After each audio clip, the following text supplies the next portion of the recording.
She never indicated that she was hallucinating, delusional, or had disordered thoughts or speech. Definitely a danger to herself.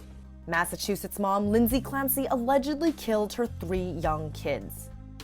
Now, moms around the country who have experienced postpartum depression and postpartum psychosis are sharing their stories. When you're in psychosis, you're not there, it's not her. Christina Betham was overjoyed when her daughter Mia was born. I just thought I was so happy. I was on cloud 9. But postpartum symptoms also began to appear. While I was in the hospital, I was laying there and I distinctly remember a little shadow moving by the bathroom and it freaked me out. There would be birds that would fly to the window and I would swear that it was an ancestor that passed away, a grandma. Which at first it was very comforting. And it wasn't till night when I started getting scared that I'm something might be wrong. I'm why won't she leave me alone? About 1 or 2 mothers out of 1,000 will experience postpartum psychosis. Basically, it's a psychotic episode, which means the individual may have hallucinations, delusions. They're really obviously not thinking straight and getting disconnected from reality.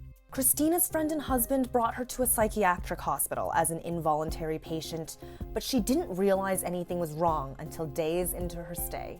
I was screaming and crying. I did not want to go. Didn't want to be away from my baby.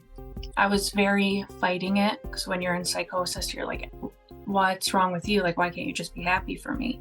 But looking back, it really was what they said, postpartum psychosis.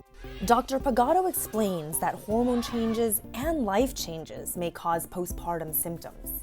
There's a lot going on hormonally after childbirth. Now, there's also a lot going on in your life after childbirth, and any mom knows this. So what we also might have going on is sleep deprivation, a lot of changes physically in mom's body, a lot of worries, a lot of anxieties. Now there's this baby that we have to take care of.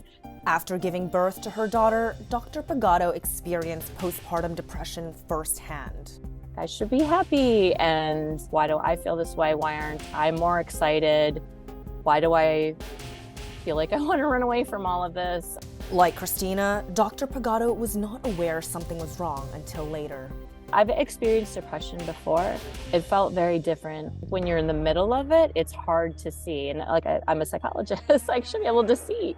Even though her symptoms subsided on their own, Dr. Pagato warns that postpartum depression and psychosis can be life-threatening if left untreated.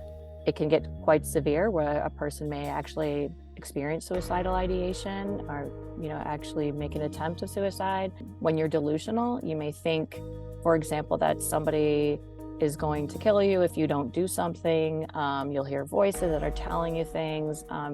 You're really not of your right mind. And that needs to be treated. Those were the symptoms Lindsay's attorney says she experienced.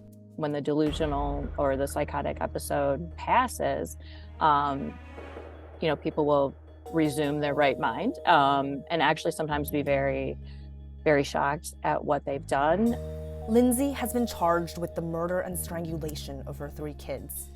Her lawyer says she intends to plead not guilty by reason of insanity. She currently remains hospitalized with round-the-clock care. For Inside Edition Digital, I'm Johanna Lee.